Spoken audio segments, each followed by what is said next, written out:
Avec l'actualité végétale, ici à Télématin, on vous en a déjà parlé. Ces espaces verts qui colonisent de plus en plus les toits des immeubles dans les grandes villes notamment. Et vous allez voir là, il s'agit d'un potager. Il y en aura bientôt un à Paris. On vous en parlera quand il sera installé. Mais pour l'instant, un Chlorophylle, le jardinier de Télématin, Philippe Collignon, s'est rendu à New York. Vous allez voir, on est à la pointe du progrès sur le sujet pour l'instant.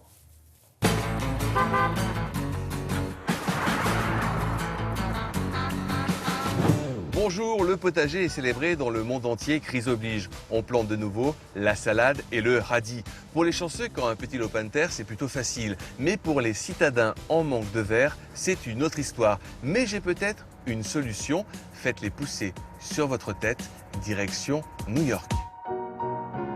New York, c'est le rêve de beaucoup d'Européens, mais c'est aussi sa circulation, sa pollution et sa concentration humaine.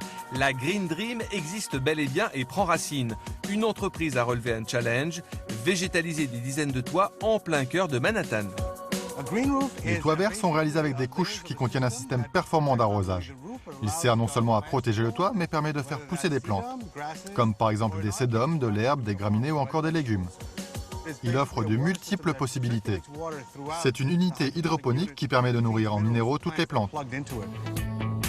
Le toit est évidemment esthétique, mais c'est aussi un filtre efficace contre la pollution. Il sert même à alimenter un restaurant en produits extra frais. En tant que cuisinier, je me concentre exclusivement sur les ingrédients. Ma cuisine est très simple, très minimaliste. Ma base, c'est la qualité. De bons ingrédients font de bons plats. Je suis toujours à la recherche de la fraîcheur idéale. Et en recherchant l'origine du produit, je suis devenu moi-même cette source du produit.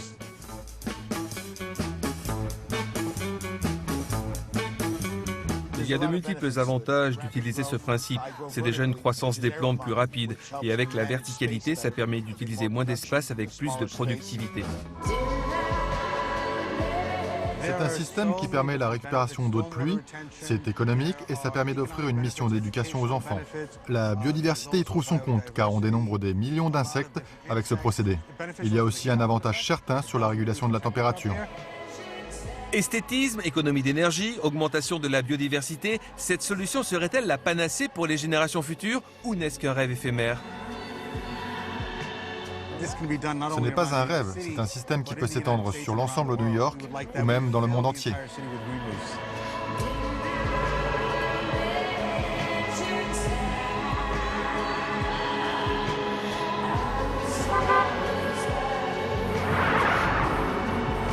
Sur le grand livre de l'histoire des hommes, Frédéric Gers.